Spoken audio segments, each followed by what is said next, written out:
Hello, it's Martin, and I want to talk to you about something which has been heavily criticized on ID.3s and the ID lineup in general, which is a lot of touch capacitive controls, whether that be on the steering wheel, for the lights, below the infotainment system with all of these sliders, etc. But to be fair, I find it a little bit infuriating because most reviewers just have a few days to get used to the car, then they make the review, and in a week's time they are in a vehicle which is completely different.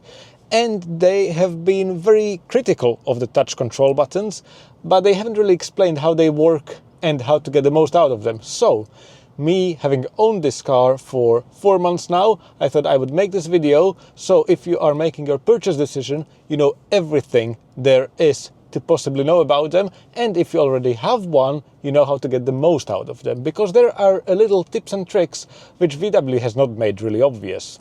So let's get started with the most important ones, which are on the steering wheel. First of all, these are often described as touch controls, but that's not quite entirely true, because look, if I rest my finger on them, absolutely nothing happens, and this goes for all of them, and I can be quite frantic as well.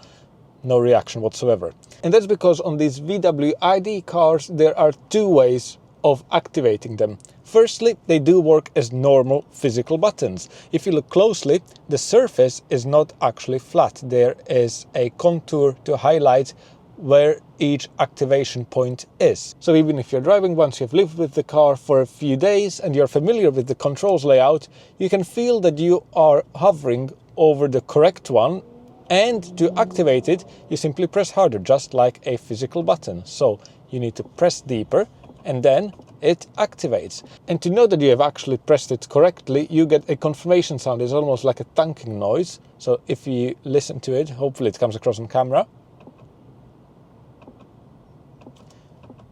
It's fairly subtle. I'm fairly sure it comes from the normal sound system speakers, but it's there to mimic the sound of a normal button press. On top of that, there is also haptic feedback. And this is not your kind of old school haptic feedback where you press something and the entire steering wheel shakes. This is like the highest end trackpads on, for example, Apple laptops, where unless you were told that these surfaces on the steering wheel don't move, it feels exactly like pressing a button, as if the surface was giving way and pushing into the steering wheel. And this works across all of them. So for example, even with the view here at the bottom, you can press the arrows on the sides to scroll through different options in the instrument cluster. But these being fake buttons, you do get some advantages compared to a normal single stage physical button, because just like with those Apple laptops, you've got two layers of the click. So the normal click, which I've been showing you up until now, does the normal stuff. It's just like pressing the button.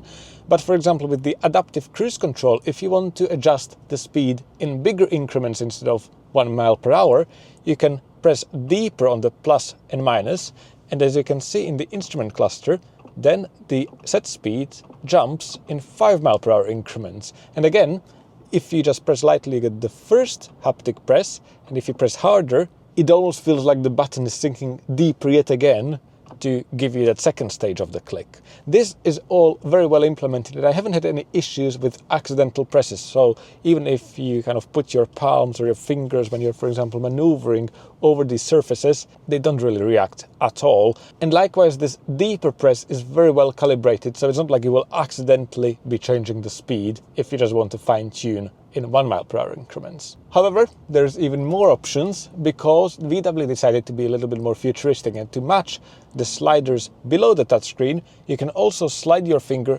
across these touch zones, and they do pretty much the same thing. So for example, for media controls, you've got volume up and down on the right side of the steering wheel, so you can either press, as I have shown you, or you can swipe across the surface, and you will see if you look at the audio indicator, that responds accordingly. I'll be honest, I haven't been using the sliding much because the buttons are so reliable and they do the job, other than for these sliders at the bottom.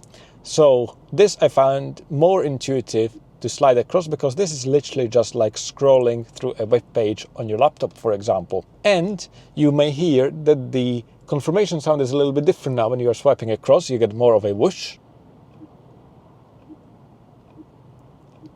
to reassure you that you actually know that you are doing some stuff. And even with that, you still get some haptic feedback. So for example, when I go across the view field, the moment the screen jumps into the different layout, it feels like I'm sliding my finger across a ridge. So it's very easy to feel how many fields you are jumping across. Just for the sake of completeness, I will mention that on newer ID.3 and ID vehicles in general, the layout has been changed slightly. So here you have got your media controls on the right side of the steering wheel with a voice control button, and the view field adjusts the layout in the instrument cluster, and all of your adaptive cruise and driving assistance settings are on the left, with the mode slider changing between the limiter and adaptive cruise control. Whereas I believe with the latest cars, you've got volume, I think, on the left side of the steering wheel on this bottom slider. Skipping tracks is on the right bottom slider.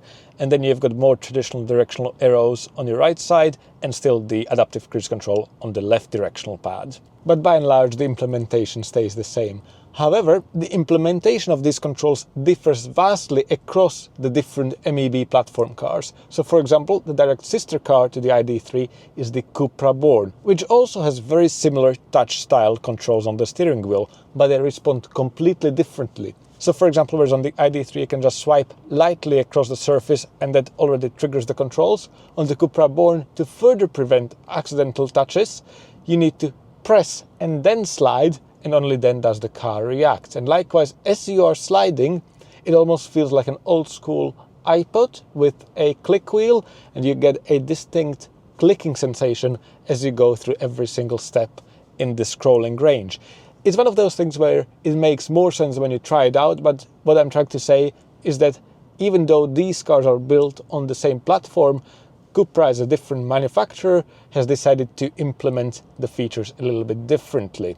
Likewise, with the Audi Q4 e-tron, for example, that one features surfaces which physically move, but they are touch sensitive. So there's none of this magic trickery of your brain with the haptics, and likewise there's none of the benefits of having the deeper press, but you still have the functionality of the touch sliders. And Skoda decided to go very old school with the ENIAC, with traditional physical buttons and normal scroll wheels. What I would like to propose to VW, even though they announced they are going back to physical controls because of user feedback, they would have gotten much less bad press for it, I think, if they allowed to decouple some of the functionality. So for example, if you didn't like the swiping, you would be just able to turn off the swiping in the infotainment system, and you would always need to physically press the buttons, or vice versa. I genuinely think the initial response from the public would have been much better that way.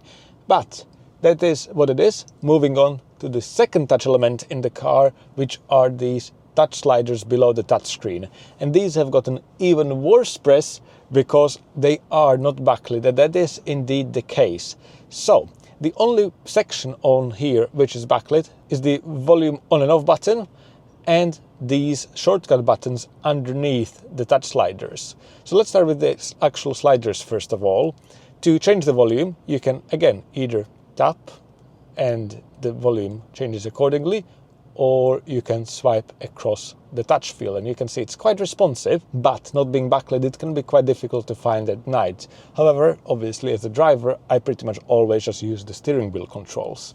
The other thing is the temperature slider, so the edges control temperature, and you can again lightly touch to go up and down in 0.5 degree increments, or you can slide across as well. And this is, I think, where the confusion continues a little bit, because unlike the steering wheel, which has haptic feedback, these buttons, while they still provide the same audible feedback, so if you listen closely,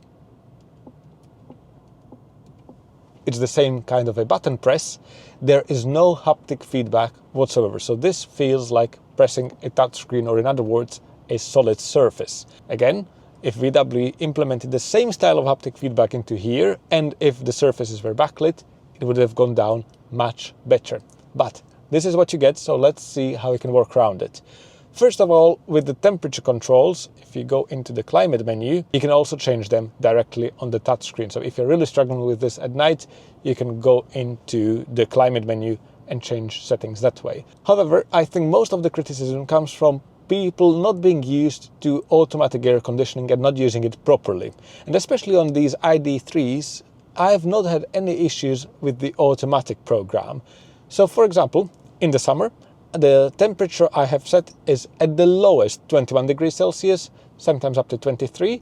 In the winter, I'm somewhere between 19 and 21, and that's it. Realistically, I never touch this while driving. So for example, now I'm wearing a jumper. It's fairly cold outside, 15.5 degrees Celsius. We are in November, but I have the heating running on 20 degrees. And regardless of whether it's 15 degrees outside or 5 degrees outside, when I set the temperature to 20 degrees, the car figures out how strong the fan should be, how much heating to use, and how to distribute the air in the cabin to get the temperature evenly to that target range you selected. Let me know in the comments whether you agree with me on this one. But even if you insist on being old school and being out of auto mode, where you, for example, dictate how strong the fan speed is and where you want the air to go, you can still quickly adjust the temperature.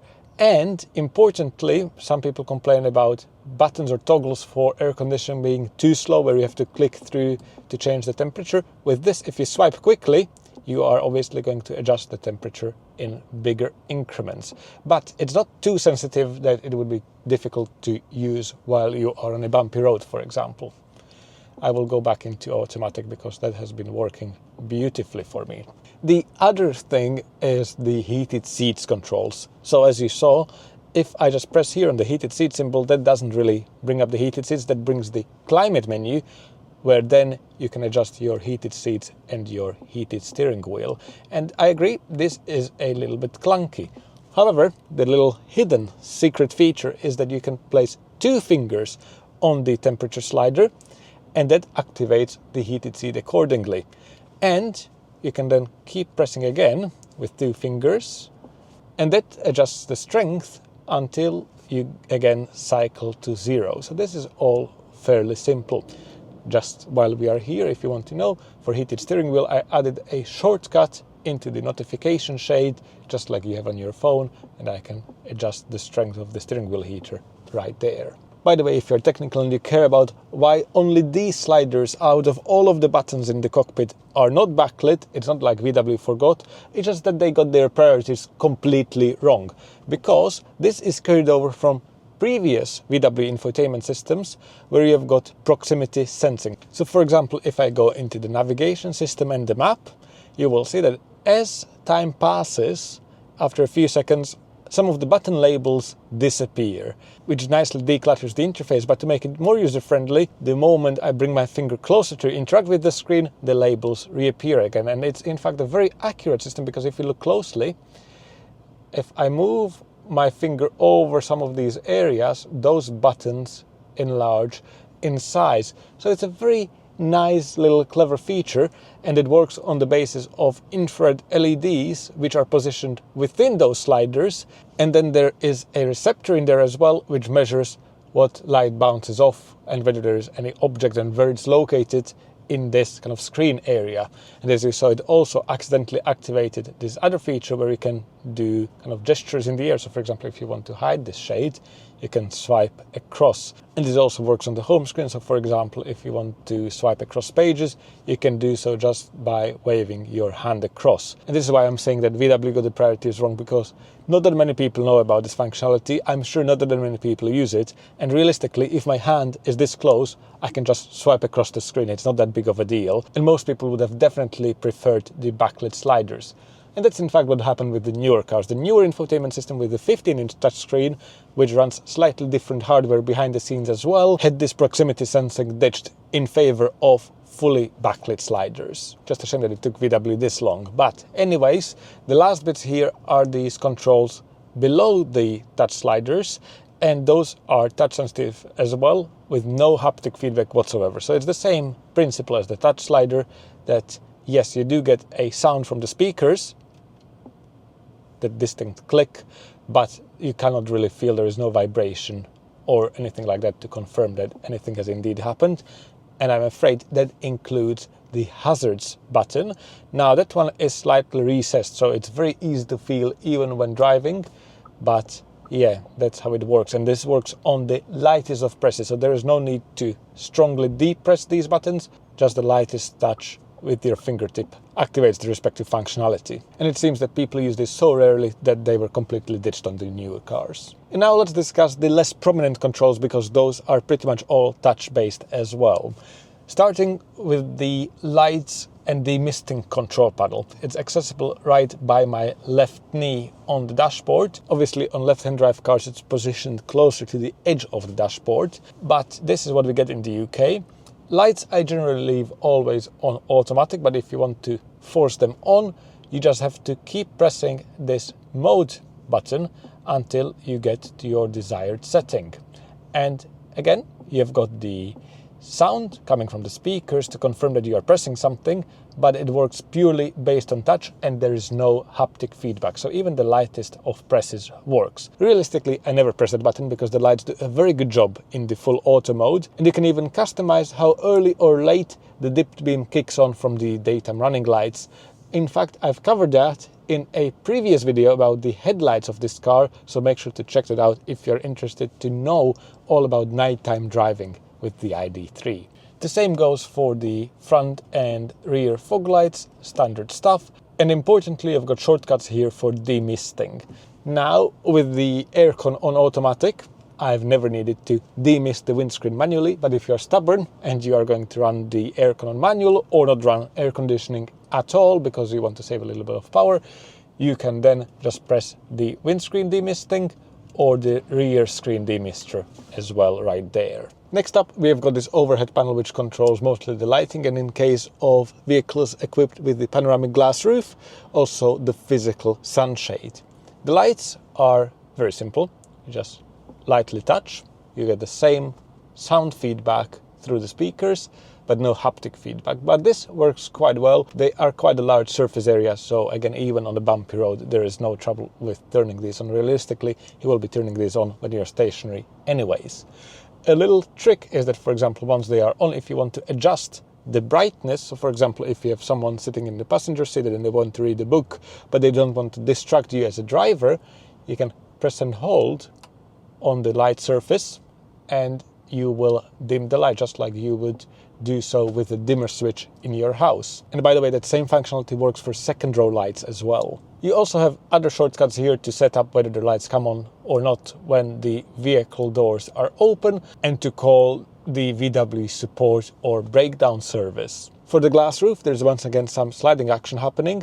So you've got this recess in the middle, which is a touch slider, and you swipe across it to the back, and that starts closing the shade. You can at any point do a single press, and that stops the shade in whichever position you want, and you swipe forward to open the shade.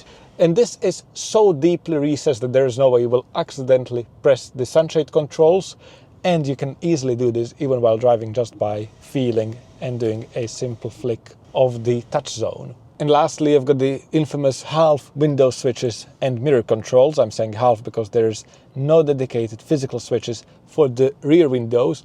Obviously, they are still electric and there are switches in the respective rear door cards. But in the front, you have got normal window switches for the front windows. And if you want to control the rear ones, you need to lightly touch the rear symbol and then you control the rear windows on the respective side.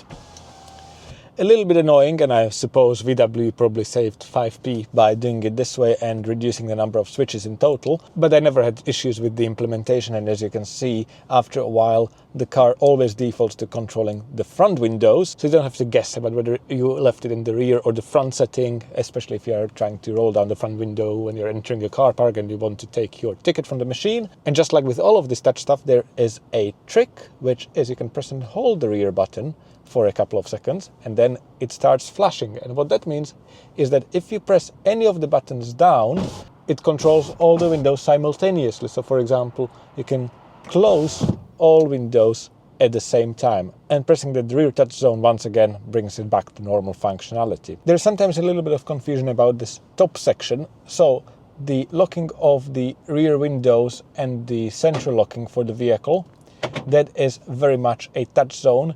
There is, annoyingly, unlike with the rest of the system, a little bit of delay, especially with locking. But what I would recommend is that the sensitivity seems to be quite good on these buttons. So as long as you are confident that you pressed the button, the car will action what you want it to do. It just takes a split second, so sometimes you may be hesitant to press it again, but don't worry, it will work just fine on your first try. The physical control here for the wing mirrors, you twist it to choose whether you control left or the right side, and then it works like a standard directional pad, nothing new there. And if you want to turn on the heating, for example, you just rotate it one notch further, and the same thing goes if you want to fold the mirrors in. So you just leave it positioned on there for a couple of seconds and the mirrors fold in. And to unfold them, you just go into any of the other sections and they fold out. So what I'm trying to say is that these are not touch sensitive at all. If you want my thoughts on the topic from an everyday usability point of view, it really is not an issue at all. As a driver, I pretty much always use the steering wheel controls, and they are very good, very reliable. If you are still skeptical and you don't want to fumble with the touchscreen or touch sliders while driving, rest assured you can use the voice control. It can control pretty much everything from the air conditioning menu, and that's the only thing you would use here, because otherwise everything else can be controlled from the steering wheel. So for example, I can do things like, hello ID, set the temperature to 21 degrees. No problem. And yeah, it's not the quickest, it takes a couple of seconds to respond, but you do get the confirmation and you can immediately see on the screen without digging through menus, even when you have CarPlay running, that it has adjusted the temperature accordingly. It really doesn't like this fact that I'm speaking with my hands because it keeps toggling through the screens, but you see the point I'm trying to make. This also works for heated seats and the heated steering wheel. So I can say, hello ID, turn on my heated seat to level 2. Okay. And it goes to the middle strength on my heated seat. And this is particularly well implemented because you see when I say the hello ID hot word, it starts detecting the voice and it shows that to me on the ID light in front of me below the windscreen. But if the passenger says the same wake up word, it knows that it's the passenger speaking. So even without specifying, if they just ask to have the heated seat turn on, it will turn on the respective seat, not my heated seat. To be honest, I did find the hello ID hot word to be sometimes too easy to trigger, and the car thinks you are speaking to it even if you are speaking to your passenger about something completely different. So if you want to turn it off because you find it annoying, you just need to go into settings, voice control, and then just deactivate the hot word. This way, you still have the voice control functionality, you just need to activate it using the button on the steering wheel. And that's the way I've been using it, because that way I can be still focused on the road. There are no accidental activations, and the passenger, even if they need to dig through any of the touchscreen menus, that's obviously not a problem because they are not paying attention to what's happening ahead of them. So yeah, that combined with the very good automatic air conditioning system, which works very reliably regardless of conditions, I really don't find this whole touch situation that big of a deal. And in fact, I will go as far as saying that when VW goes back to physical controls on the steering wheel, I will miss this implementation. This was very well done. The fact that you could slide and press, and you've got the deeper press as well. It was very, very well thought out. And had they done the same haptic feedback across all of the surfaces, I think it would have gone down much well. And obviously, as I mentioned multiple times in this video, the backlit touch sliders. You may ask the obvious question, why did they even bother with this? Well, number one, it is true that it makes the cabin look a lot cleaner and more futuristic, and VW tried to replicate Tesla but not go all out by putting everything in the screen, because they, I'm sure, realize that with VW it's more of a mass market brand. They can't make it as radical as something like the Model 3 or a Model Y, where you control every single thing in the screen. And they actually may have saved some money in the process. And that's one of the other things which I often see in comments on the internet about how reliable these things are and how expensive they will be to replace, because it seems like a pretty advanced thing.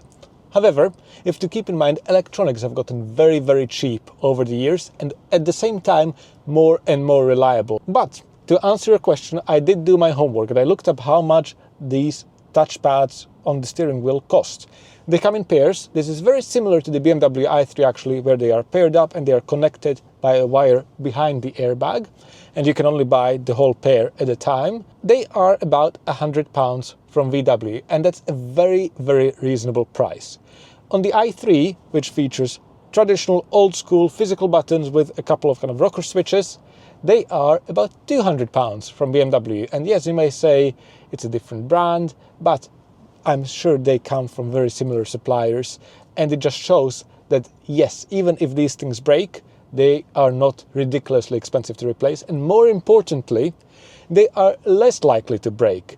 First of all, even when you're cleaning them, it's so much easier given you have got the flat surface. You can just run a damp microfiber across them and that's it. There is no going into the crevices, and because that haptic feedback is generated by a vibration motor, the actual surface is solid state. There's not a mechanical switch which wears out over time, and we see this on the i3 where sometimes the buttons start getting unresponsive or sticky, or some of the rubber coatings start wearing off, whereas I'm sure this will not be the case on these ID cars or any cars which have touch sensitive controls. So I think there really still is a case to be made for haptic controls. They just need to be implemented properly. This is why I'm talking only about the ID.3, given I have lots of experience with it. I'm sure Mercedes, for example, they also do touch controls, but they will be implemented a bit differently, so I cannot comment on how those work. But I think that's about it. My ranting over. Let me know in the comments what you think about this and whether you would be happy to live with them. As I voiced my opinion multiple times, this is not a deal breaker for me whatsoever. In fact, it makes no difference to my purchasing decision. However, for many people, based on those early reviews with the poor ID software and all of this touch stuff, it appears that it dampened the interest in the car, but it means that on the used market, if you actually give it a shot now with the improved software, this is on version 3.2, 3.7 is rolling out in the UK imminently, you get a very well put together package for prices which start below £20,000 now. And if I had to choose between something like this or the MG4, this is much more of a car in my eyes for not that much money anymore. So it's an excellent used bargain. And I think that's where I'm going to leave it. Thank you again for watching. See you in the next one, and make sure to check out the channel for more ID.3 content if you want to do more research on the vehicle.